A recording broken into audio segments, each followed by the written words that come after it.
Loan recovery ఏజెంట్లు గానీ, credit card recovery ఏజెంట్లు గానీ, ఏ రకమైన బ్యాంక్ రికవరీ ఏజెంట్లు గానీ మిమ్మల్ని వేధిస్తున్నారా? దీన్ని మీరు ఎదుర్కోలేక చాలా ఇబ్బందులు పడతా ఉన్నారా? దీనికి సొల్యూషన్ ఏంటి అంటే లోయర్ కోర్టులో ఇంజంక్షన్ ఫైల్ చేయడం ఒక ప్రొసీజర్ ఉంటుంది.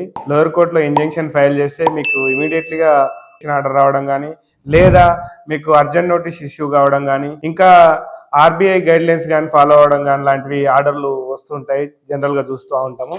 జనరల్గా ఈ మూడిట్లో మీకు ఏ ఆర్డర్ వచ్చినా కానీ ఆ కేసు పెండింగ్ ఉన్నంత వరకు ఆ రికవరీ ఏజెంట్లు కానీ, బ్యాంక్ రికవరీ ఏజెంట్లు కానీ మిమ్మల్ని ఇబ్బంది పెట్టకుండా ఉండడానికి ఆస్కారం ఉంటది. అంతేకాకుండా ఆ కేసు పెండింగ్ ఉన్నప్పుడు వారు మిమ్మల్ని వచ్చి ఇబ్బంది పెట్టి కేసుని విత్డ్రా చేసుకోమని కానీ, కేసు వేస్తే కేసు వాళ్ళు డబ్బులు కోర్టు వాళ్ళు వెళ్ళారు కదా, బ్యాంకు వాళ్ళు ఇచ్చారు కదా అని చెప్పి మిమ్మల్ని ఇబ్బంది పెడితే మీరు స్ట్రిక్ట్ గా వాళ్ళు ఆర్బీఐ గైడ్ లైన్స్ కన్నా ఫాలో అవ్వకపోతే మీరు వాళ్ళ మీద కంటెంప్ట్ కూడా వేసుకోవడానికి ఆస్కారం. దీన్ని బేస్ చేసుకొని మీరు లోయర్ కోర్టులో ఇంజంక్షన్ ఫైల్ చేయడమే కానీ, అదే కాకుండా ఇంజంక్షన్ తో పాటు హైకోర్టులో రిట్ పిటిషన్ కూడా ఫైల్ చేయడానికి ఆస్కారం ఉంటుంది. హైకోర్టులో రిట్ పిటిషన్ ఫైల్ చేస్తే దాంట్లో మీకు స్ట్రిక్ట్ గా సుప్రీంకోర్టు కొన్ని గైడ్ లైన్స్ ఇచ్చింది, సుప్రీంకోర్టు కొన్ని ఆర్డర్స్ కూడా ఉన్నాయి. సుప్రీంకోర్టు ఆర్డర్స్ ని బేస్ చేసుకొని, అంతేకాకుండా ఆ writ petition RBI guide lines strict గా ఫాలో అవ్వమని చెప్పి కొన్ని ఆర్డర్స్ ఉన్నాయి. దాన్ని బేస్ చేసుకొని మీకు ఆర్డర్ కూడా రావడానికి ఆస్కారం. ఆ ఆర్డర్ ఉన్నప్పుడు మీకు కొంచెం బ్రీతింగ్ టైం తీసుకొని డబ్బులు కట్టడానికి మాత్రమే ఉంటుంది.